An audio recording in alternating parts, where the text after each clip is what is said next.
5G hackers. We're breaking down the 8 groups that are expected to try to break into the networks of tomorrow. Steve Ranger is joining us now to talk about this. So Steve, what exactly are we facing here?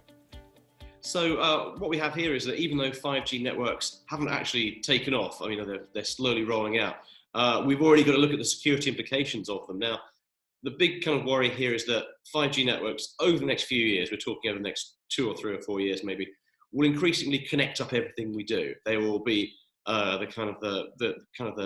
nervous system which connects up things from smart cars to smart cities.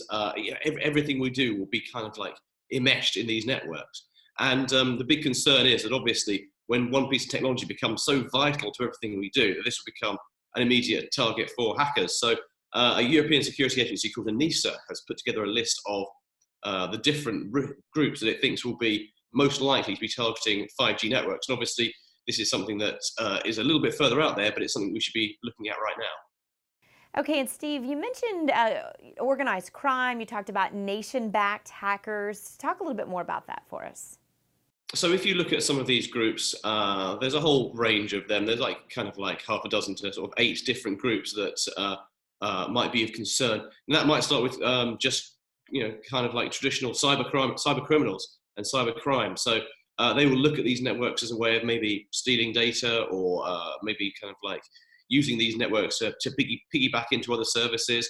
You look at rogue insiders who might want to sell, their knowledge of how these systems work to the highest bidder, which could well be cyber criminals, or it could be someone like nation-state hackers, who are another of these big groups. But as I say, because 5G will be connected to everything, it becomes a potential access route into all sorts of different services, everything that we take for granted. Interestingly, ENISA actually puts the military as another kind of like threat group, a kind of group of threat actors here, simply because these networks will be really important to groups like the military, who will use them to coordinate their systems and do things like that. Which means that not only will they be used by the military, but they may well be targeted by the military if there was any sort of like unrest or things like that. So these are the sorts of groups you've got to worry about. Obviously, there are the other ones like that I think are lower priority risks, like hacktivists. We haven't seen a huge amount from those these days.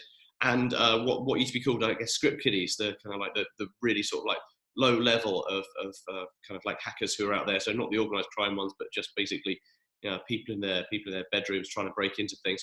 But I think what ENISA is trying to get across here is that because 5G is such a hugely important enabling technology, the stakes are much higher here. If you manage to break into 5G, or you manage to break 5G in some way, you won't just make it so that we can't download video or we can't make phone calls. It could break other bits of our society, because increasingly everything from smart cities to smart factories to anything you can put the word smart in front of pretty much will be depending on these networks, which is why you really have to build in that security from the start. So even though these networks are, as I say, are only rolling out now, they're in big metropolitan areas now. It's going to take a few years before these things become pervasive.